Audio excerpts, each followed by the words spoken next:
সারা দেশে হামের প্রকোপে অনেক শিশু মারা যাচ্ছে। অনেকে এর জন্য টিকা কিংবা ভ্যাকসিনের অভাবকে দায়ী করছেন। আবার অনেকে রোগ প্রতিরোধক ভ্যাকসিন গ্রহণ করাকে পশ্চিমাদের ষড়যন্ত্র বলে মনে করে থাকেন। এ ব্যাপারে আপনার নামে অনেক ফটোকার্ড চোখে পড়েছে। এটি আসলে কতটুকু সঠিক? কোনো ওষুধ বা ভ্যাকসিনে ক্ষতিকর উপাদান আছে বলে প্রমাণ না থাকা সত্ত্বেও এমন অভিযোগ তোলা কি সঙ্গত? খুবই গুরুত্বপূর্ণ একটি প্রশ্ন। প্রিয় দর্শক, ধন্যবাদ আপনাকে এই প্রশ্নটি তুলে আনবার জন্য। এই প্রশ্নের উত্তরে আমরা বলতে চাই, গত ২, ৫ বা ৭ বছর আগেরও আমাদের একাধিক ভিডিও আছে যেখানে আমরা স্পষ্ট করে বলেছি, ইসলাম চিকিৎসা গ্রহণ করাকে অনুপ্রাণিত করে। নবী করিম সাল্লাল্লাহু আলাইহি সাল্লাম অসুস্থ হলে চিকিৎসা গ্রহণ করতে নির্দেশনা দিয়েছেন এবং অসুখ বা রোগবালাই হওয়ার আগে থেকে কোনো রোগ যেন না হয় তার জন্য ব্যবস্থা গ্রহণ করবার ধারণা কিন্তু শরিয়াতে রয়েছে। কালোজিরা বা আপনার আজওয়া খেজুরের যে ফজিলত, সেটি কিন্তু প্রমাণ করে যে অসুখ হওয়ার আগে থেকে এগুলো গ্রহণ করার মধ্য দিয়ে অসুখ যেন না হয় তার জন্য প্রতিরোধক বা আগাম ব্যবস্থাপনা গ্রহণ করা, এটা শরিয়াসম্মত। অতএব মৌলিকভাবে টিকার এই কনসেপ্টটা শরিয়ার সাথে কোনো অসঙ্গতিপূর্ণ বা সাংঘর্ষিক কোনো বিষয় নয়। আমরা কোভিড-19 সময় যতটুকু মনে পড়ে আমার, যে আমরা বলেছিলাম পরিষ্কার করে, এবং এ বিষয়ে অনলাইনে নিশ্চয়ই আপনি ভিডিও পাবেন খুঁজে দেখলে, যে তখনও পর্যন্ত যেহেতু কোভিড-19 টিকার তেমন কোনো ক্ষতিকর সাইড এফেক্ট প্রকাশিত হয়েছিল না, যেহেতু আত্মরক্ষার একটা ব্যবস্থা হয়েছে এবং আমাদের কাছে এর ক্ষতিকর কোনো কিছু এখনও স্পষ্ট না, অতএব আত্মরক্ষার জন্য এটি গ্রহণ করাটাই হলো শরিয়া নির্দেশনা এবং শরিয়া সম্মত। অতএব মৌলিকভাবে টিকার পুরো কনসেপ্টটার বিরোধিতা আমরা করেছি, এটা অসত্য। আবার পার্টিকুলারলি এই হামের টিকার বিষয়ে অনেকে আমাদের নামে মিথ্যাচার করেছেন, আল্লাহ তাদেরকে হেদায়েত দান করুন। এই বিষয়ে আমাদের কোনো মন্তব্যই আসলে নেই স্পষ্ট করে বা আলাদা করে পার্টিকুলার এই টিকার ব্যাপারে। তবে হ্যাঁ, আমরা টিকার ব্যাপারে যে কথা বলেছিলাম সেটা হলো যে, মাঝে একটা টিকা নেয়ার পর স্কুলে মেয়েদের জন্য যে স্পেশাল একটা টিকার ব্যবস্থা ছিল, সেই টিকা গ্রহণ করার পর প্রচুর পরিমাণে নিউজ হয়েছে গণমাধ্যমগুলোতে যে বিভিন্ন জায়গায় বাচ্চারা অসুস্থ হয়ে পড়েছে। এটি একটি পরিস্থিতি।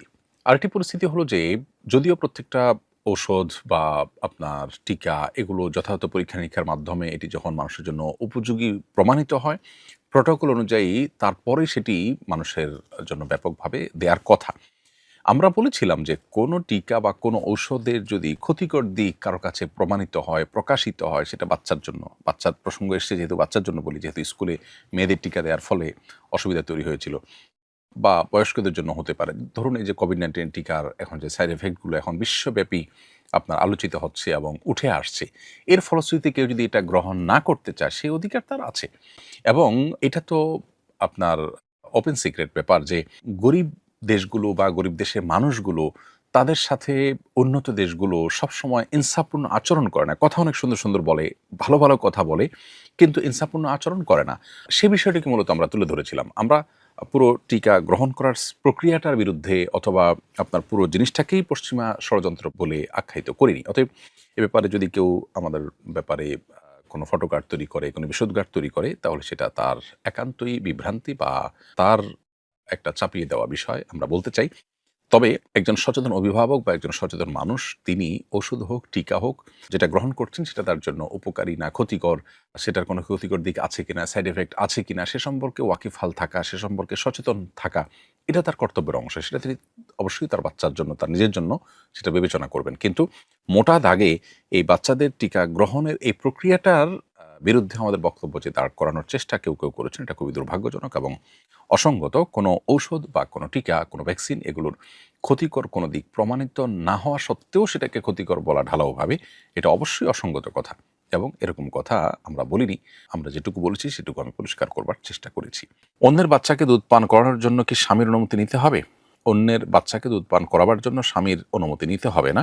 সেই দৃষ্টিকোণ থেকে দুধ পান করানো না করানো এটা তার এখতিয়ারভুক্ত বিষয় এবং তার একান্ত ব্যক্তিগত বিষয়। তারপরও দাম্পত্য জীবনে যেন কোনো প্রকার অশান্তি তৈরি না হয়, সেজন্য এই সমস্ত ইস্যুগুলোতে স্বামী স্ত্রী পরস্পর এর মধ্যে বোঝাপড়া থাকাটা গুরুত্বপূর্ণ এবং ভালো।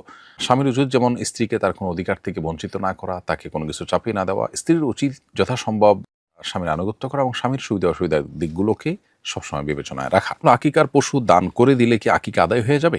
উত্তর হলো, আকিকার পশু জবে করে তার গোশত আপনি খেতে পারেন, দান করে দিতে পারেন, তাতে আকিকা আদায় হয়ে যাবে ইনশাআল্লাহ। কিন্তু পশুর জবে করা ছাড়া শুধু পশুটা দিয়ে দিলেন কাউকে, তাতে কিন্তু আকিকা আদায় হবে না। এখানে জবে মাকসাদ, যার কারণে আল্লাহ সন্তুষ্টির উদ্দেশ্যে কোরবানির মতো করে পশু জবে করতে হবে, তাতেই আকিকা আদায় হবে। ইমানের সাথে মৃত্যু হওয়ার কি কোনো আমল আছে? জানাবেন প্লিজ। ইমানের সাথে মৃত্যু হওয়ার জন্য অনেক আমল আছে। সবচেয়ে বড় আমল হলো ইমান আনয়ন করা এবং আত্মশুদ্ধি করা। অর্থাৎ নিজেকে পরিশুদ্ধ করবার চেষ্টা অব্যাহত রাখা হলো ঈমানের মৃত্যুর সবচেয়ে বড় এবং সবচেয়ে সাধারণ এবং কমন উপায়। কারণ কোরআন কারীমে আল্লাহ তাআলা বলেছেন, ফামান আমানা ওয়া আসলাহা ফালা খাউফুন আলাইহিম ওয়া লা হুম ইয়াহজানুন। যারা ঈমান আনবে এবং নিজের সংশোধন করে নিবে, তাদের কোনো পেরেশানি থাকবে না। অতএব ঈমান আনা এবং আত্মশুদ্ধি করা, নিজেকে সবসময় প্রতিনিয়ত ভুল থেকে সঠিকতার পথে নিয়ে আসার চেষ্টা অব্যাহত রাখা, এটাই হলো ঈমান মৃত্যুর সবচেয়ে বড় এবং কমন কারণ। পাশাপাশি বিভিন্ন আমলের বিনিময়ে জান্নাতের কথা বলা হয়েছে, শুভ পরিণতির কথা বলা হয়েছে, সবগুলোই ঈমানে মৃত্যুর আমল হিসেবে বিবেচিত হতে পারে। যেমন নবী করিম সাল্লাল্লাহু আলাইহি সাল্লাম আমাদেরকে দোয়া শিখিয়েছেন, আমরা যেন আল্লাহর কাছে দোয়া করি যে আল্লাহ, আমরা যেন ভালো পরিণতির দেখা পাই, আমাদের পরিণাম যেন ভালো হয়, হোসনে খাতেমাহ বা শেষ পরিণাম যেন আমাদের ভালো হয়। অতএব আল্লাহ তাআলার কাছে সে দোয়া আমরা নিবেদন করতে পারি, আল্লাহ যেন আমাদেরকে মৃত্যু দেন ঈমানের সাথে। অতওয়াফানি মুসলিমা, কোরআনে কোনো দোয়া আল্লাহ তাআলা আমাদেরকে শিখিয়েছেন, হে আল্লাহ, আমাকে মুসলিম করে আপনি মৃত্যুবরণ করুন। তো সেই দোয়াগুলো আমরা আল্লাহর কাছে নিবেদন করতে পারি, এর মাধ্যমে আশা করা যায় যে আমরা ঈমানের মৃত্যু লাভ করব। এর পাশাপাশি নবী করিম সাল্লাল্লাহু আলাইহি সাল্লাম এবং আনসার এবং মুহাজির সাহাবীদের আদর্শ যদি কেউ ধারণ করেন, তার ফলশ্রুতিতেও ঈমানে মৃত্যু লাভ হওয়ার সম্ভাবনা এবং সুযোগ রয়েছে। আল্লাহ তাআলা বলেছেন, ওয়াস-সাবিকুনাল আউয়ালুনা মিনাল মুহাজিরিন ওয়াল আনসার ওয়াল্লাযীনা ইত্তাবাউহুম বিইহসানিন রাদিয়াল্লাহু আনহুম ওয়া রাদু আনহু ওয়া আ'আদ্দা লাহুম জান্নাতিন তাজরি তাহতাহাল আনহারু খালিদিনা ফিহা যালিকাল ফাওজুল আযীম। যার অর্থ হলো যে পূর্ববর্তী মুহাজির এবং আনসার সাহাবী এবং যারা তাদের পরবর্তীতে ভালো কাজ কর্মের মাধ্যমে তাদের অনুসরণ করেছে, তাদের অনুকরণ করেছে, এই উভয়ের উপর আল্লাহ তাআলা সন্তুষ্ট এবং তাদেরকে আল্লাহ তাআলা জান্নাতে প্রবেশ করাবেন। অতএব আশা করা যায় যে আমরা যদি নবী আলাইহিস সালাম এবং মুহাজির এবং আনসার সাহাবীদেরকে অনুসরণ করি, তাদের আনুগত্য করি, নেক আমলের ক্ষেত্রে তাদের ফলো করি, তাহলে ইনশাআল্লাহ বিইذনিল্লাহ সেটি আমাদের জান্নাতে যাওয়ার কারণ হতে পারে এবং সেটি আমাদের ঈমানের মৃত্যুর কারণ হতে পারে। যেহেতু জান্নাতে যাওয়ার ওয়াদা করা হয়েছে, ঈমানের মৃত্যু তার জন্য তো অবশ্যই আবশ্যক। সেজন্য ঈমানের মৃত্যু এখান থেকে হতে পারে ইনশাআল্লাহ তাআলা।